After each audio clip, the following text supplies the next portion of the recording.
అందరికీ నమస్కారం. ఈరోజు నేను తోటకూర పులుసు తయారు చేస్తున్నాను. ఈ తోటకూర పులుసు భలే రుచిగా ఉంటుందంటే నమ్మండి.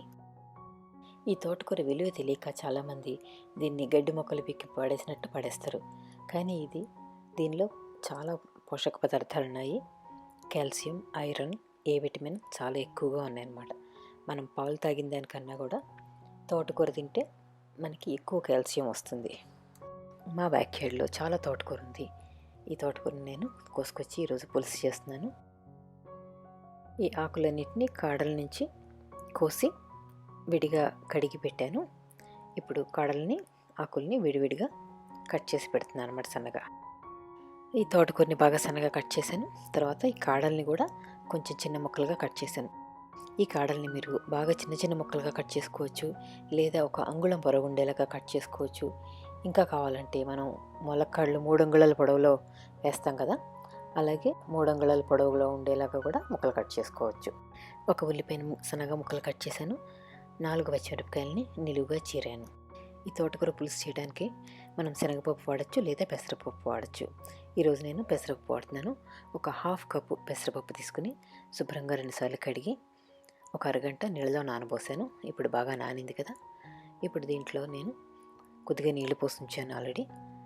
పచ్చిమిరపకాయలు, ఉల్లిపాయలు దీంట్లో వేసి, ఆ తర్వాత తోటకూర కాడలు కూడా దీంట్లో వేసేయాలి. ఇప్పుడు వీటన్నిటిపైన సన్నగా కట్ చేసి పెట్టుకున్న తోటకూరను కూడా పెట్టేయండి. పైన జస్ట్ పరిచేస్తే సరిపోతుంది. ఇప్పుడు గిన్నె నిండా వచ్చింది, కానీ ఉడికిందంటే బాగా తగ్గిపోతుంది ఈ తోటకూర. ఇప్పుడు దీంట్లో కొద్దిగా పసుపు, సీ సాల్ట్ వేస్తున్నాను. దీంట్లో ఒక పెద్ద గ్లాసు నీళ్ళు కూడా పోసి మూత పెట్టి మీడియం ఫ్లేమ్లో ఉడికించండి.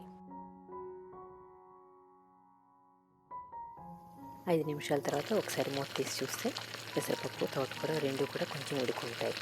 ఒక నిమ్మకాయ సైజు చింతపండుని నీళ్ళలో నానబెట్టి రసం తీసి ఆ చింతపండు రసాన్ని కూడా వేయండి.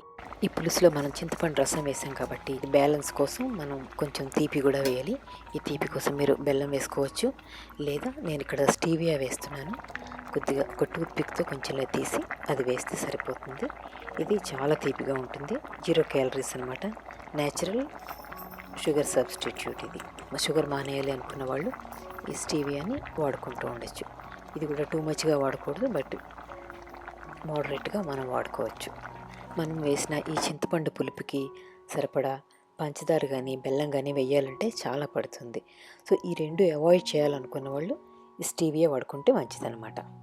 టమాటాను కూడా చిన్న ముక్కలుగా కట్ చేసి వేస్తున్నాను. దీనంతటిని ఒకసారి గరిటతో కలిపి ఒక 5 నిమిషాలు మళ్ళీ మీడియం ఫ్లేమ్లో మూత పెట్టి ఉడికించండి. ఈ పులుసు ఉడుకుతుండగా మనం పోపుకి రెడీ చేసుకుందాము. నా ఛానల్ని మీరు మొదటిసారి చూస్తున్నట్లయితే కనుక సబ్స్క్రైబ్ చేసుకోండి. ఈ వీడియో మీకు నచ్చినట్టయితే కనుక లైక్ చేసి షేర్ చేసుకోండి. నా ఇంగ్లీష్ ఛానల్ కూడా విజిట్ చేయండి. అక్కడ ఎన్నో హెల్తీ రెసిపీస్ ఆల్రెడీ ఉన్నాయి. నా వెబ్సైట్లో కూడా మీరు అన్ని వీడియోలు చూడవచ్చు.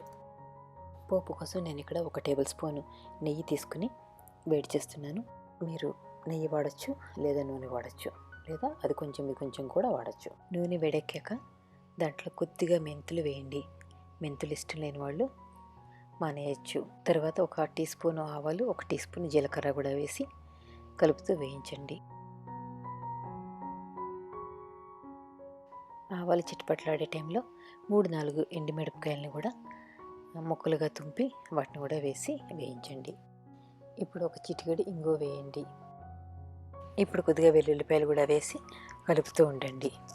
వెల్లుల్లిపాయ ఇష్టం లేని వాళ్ళు మానేయచ్చు, కానీ వెల్లుల్లిపాయ వేస్తే మంచి టేస్ట్ వస్తుంది. కొద్దిగా కరివేపాకు కూడా వేసి వేయిస్తూ ఉండండి.